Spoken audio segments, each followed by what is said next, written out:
Au nom d'Allah, le tout miséricordieux, le très miséricordieux. Allah a bien entendu la parole de celle qui discutait avec toi à propos de son époux et se plaignait à Allah. Et Allah entendait votre conversation, car Allah est audient et clairvoyant. Ceux d'entre vous qui répudient leurs femmes en déclarant qu'elles sont pour eux comme le dos de leur mère, alors qu'elles ne sont nullement leur mère, car ils n'ont pour mère que celles qui les ont enfantées. Ils prononcent certes une parole blâmable et mensongère. Allah cependant est indulgent et pardonneur. Ceux qui comparent leurs femmes au dos de leur mère, puis reviennent sur ce qu'ils ont dit, doivent affranchir un esclave avant d'avoir aucun contact conjugal avec leur femme. C'est ce dont on vous exhorte. Et Allah est parfaitement connaisseur de ce que vous faites. Mais celui qui n'en trouve pas les moyens doit jeûner alors 2 mois consécutifs avant d'avoir aucun contact conjugal avec sa femme. Mais s'il ne peut le faire, non plus, alors qu'il nourrisse 60 pauvres. Cela pour que vous croyiez en Allah et en son messager. Voilà les limites imposées par Allah, et les mécréants auront un châtiment douloureux. Ceux qui s'opposent à Allah et à son messager seront culbutés comme furent culbutés leurs devanciers.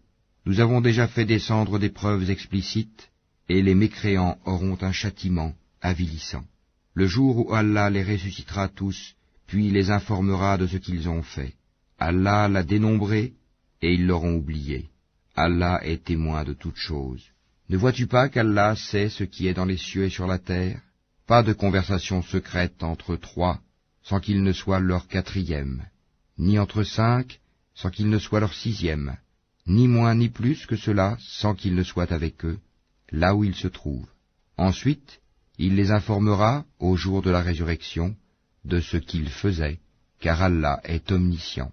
Ne vois-tu pas ceux à qui les conversations secrètes ont été interdites? Puis ils retournent à ce qui leur a été interdit et se concertent pour pécher, transgresser et désobéir aux messagers. Et quand ils viennent à toi, ils te saluent d'une façon dont Allah ne t'a pas salué, et disent en eux-mêmes, « Pourquoi Allah ne nous châtie pas pour ce que nous disons ?» L'enfer leur suffira, où ils brûleront. Et quelle mauvaise destination! Ô vous qui avez cru, quand vous tenez des conversations secrètes, ne vous concertez pas pour pécher, transgresser et désobéir aux messagers, mais concertez-vous dans la bonté et la piété, et craignez Allah, vers qui vous serez rassemblés. La conversation secrète n'est que l'œuvre du diable pour attrister ceux qui ont cru. Mais il ne peut leur nuire en rien sans la permission d'Allah, et c'est en Allah que les croyants doivent placer leur confiance. Ô vous qui avez cru, quand on vous dit faites place aux autres dans les assemblées, alors faites place. Allah vous ménagera une place au paradis. Et quand on vous dit de vous lever, levez-vous. Allah élèvera en degrés ceux d'entre vous qui auront cru, et ceux qui auront reçu le savoir. Allah est parfaitement connaisseur de ce que vous faites. Ô vous qui avez cru, quand vous avez un entretien confidentiel avec le messager, faites précéder d'une aumône votre entretien, cela est meilleur pour vous et plus pur. Et si vous n'en trouvez pas les moyens, alors Allah est pardonneur et très miséricordieux. Appréhendez-vous de faire précéder d'aumône votre entretien? Mais si vous ne l'avez pas fait et qu'Allah a accueilli votre repentir, alors accomplissez la salate, acquittez la zakat, et obéissez à Allah et à son messager. Allah est parfaitement connaisseur de ce que vous faites. N'as-tu pas vu ceux qui ont pris pour alliés des gens contre qui Allah s'est courroucé? Ils ne sont ni des vôtres ni des leurs, et ils jurent mensongèrement alors qu'ils savent. Allah leur a préparé un dur châtiment, ce qu'ils faisaient alors était très mauvais. Prenant leur serment comme bouclier, ils obstruent le chemin d'Allah, ils auront donc un châtiment avilissant. Ni leurs biens ni leurs enfants ne leur seront d'aucune utilité contre la punition d'Allah. Ce sont les gens du feu où ils demeureront éternellement. Le jour où Allah les ressuscitera tous, ils lui jureront alors, comme ils vous jurent à vous-même, pensant s'appuyer sur quelque chose de solide. Mais ce sont eux les menteurs.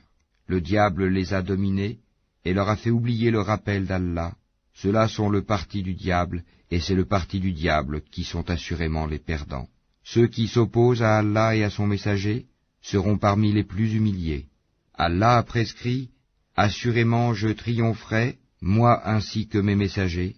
En vérité, Allah est fort et puissant. » Tu n'en trouveras pas parmi les gens qui croient en Allah et au jour dernier, qui prennent pour amis ceux qui s'opposent à Allah et à son messager, fussent-ils leurs pères, leurs fils, leurs frères ou les gens de leur tribu. Il a prescrit la foi dans leur cœur, et il les a aidés de son secours. Il les fera entrer dans des jardins sous lesquels coulent les ruisseaux, où ils demeureront éternellement. Allah les agrée et il l'agrée. Ceux-là sont le parti d'Allah. Le parti d'Allah est celui de ceux qui réussissent.